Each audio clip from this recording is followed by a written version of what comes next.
Good morning. Years ago, I remember seeing a funny little thing called the cat's diary, and it had a bunch of entries for what the cat might write if the cat were able to write an entry, a diary. One of those entries would say something like, "Day 752 of my captivity.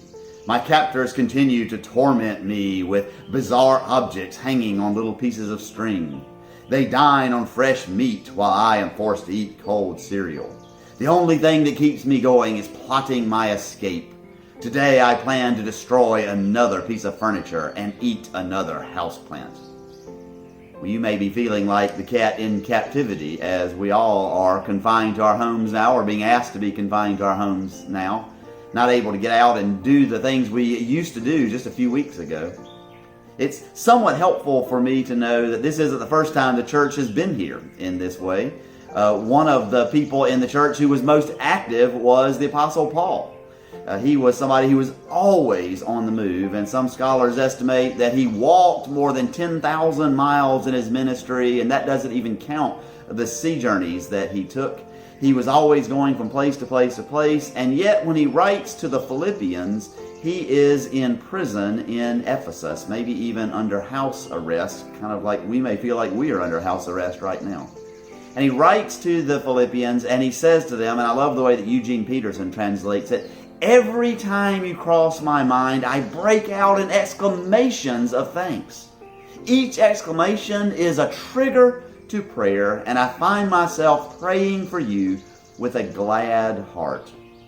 Part of the reason that he was praying with such a glad heart for the Philippians is that they had already reached out to him. They were sending him letters. They also had taken up an offering and sent him an offering so that he would be able to have some of the things perhaps that he needed while he was there under house arrest or in prison.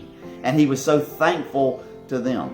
That old Roman road that we hear about, that Roman set of roads that they put all over the known world, was in many ways the first information superhighway. It's one of the reasons we have the New Testament, because letters were much more easily able to be transmitted and received back and forth during that time than they had before. And so Paul is using that information superhighway, both praying for the Philippians and letting him know that they are praying for him, or that he is praying for them, and thanking them for praying for him, and thanking them for being in touch with them. And so as we think today, what can I do today? How can I stay spiritually healthy? How can I stay psychologically healthy? Let me suggest that you take a page from Paul, a page from the book of Philippians, and think about those people that just cross your mind. Just let God put people on your mind, and when they cross your mind, offer exclamations of prayer for them.